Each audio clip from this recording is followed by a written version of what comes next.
Imagine archaeologists opening a pharaoh's tomb and finding a working iPhone inside. Sounds absurd?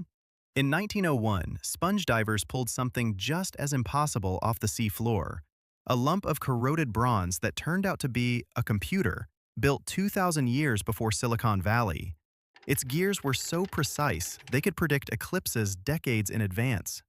And here's the mystery. Why did the Greeks, having built a technology from the future, let it vanish and drop humanity into intellectual darkness for the next 1,500 years? It took scientists a full century just to figure out what they were even looking at. So let's break down who built it, what was hiding inside the bronze, and where that knowledge went.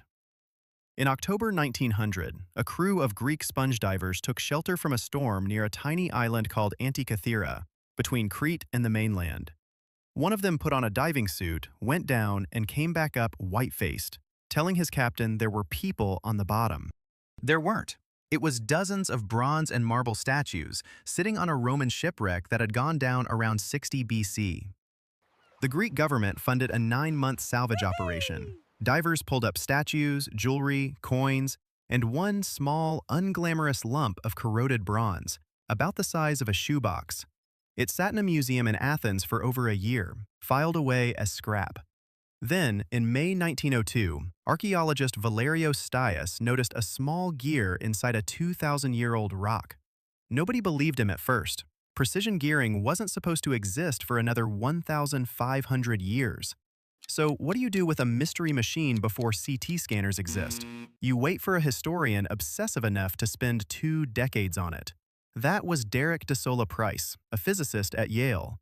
Starting in the 1950s, Price got access to X-rays of the fragments, shot by a technician named Charalambos Karakalos.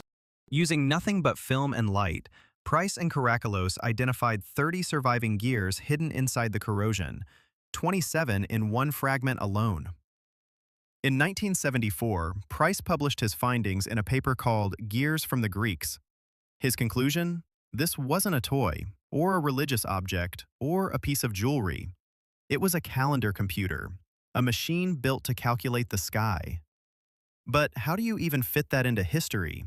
Julius Caesar hadn't been born yet, Rome was still fighting Carthage, and someone in the Greek world had already built a machine more sophisticated than anything Europe would produce for another 1,500 years. And it got even more interesting. In 2006, a research team led by Tony Freeth and Mike Edmonds ran the fragments through an industrial CT scanner, technology built to inspect airplane turbines. What came out wasn't just more gears, it was text. Thousands of tiny Greek letters, invisible to the naked eye, engraved directly onto the mechanism itself, like the machine came with its own instruction manual, hidden inside its own body for 2 millennia. The scans revealed a dial tracking the 4-year cycle of the ancient Olympic Games, another tracking eclipses using a 223-month cycle the Babylonians had discovered centuries earlier. Turn the crank, and gears smaller than your fingertips spin in sync, mimicking the actual motion of the sun, moon, and 5 known planets across the sky. Some gear teeth measured under 2 millimeters. Hand-cut, no lathe, no digital tools, no margin for error, in the century before Christ. So, who built this? The inscriptions use a Corinthian dialect. Rhodes was a Corinthian colony, and Rhodes, in this exact era, was home to the astronomer Hipparchus, whose calculations for the moon's irregular orbit match the mechanism's gearing almost exactly. There's a clue even older than the shipwreck. The Roman writer Cicero, writing decades after the device sank, mentioned a bronze sphere built by Archimedes himself, a device that modeled the motions of the sun and moon, later kept in a private collection. Which means this wasn't a myth, but a whole category of machine. The Antikythera device was simply the one survivor of that tradition. And that tradition simply stopped.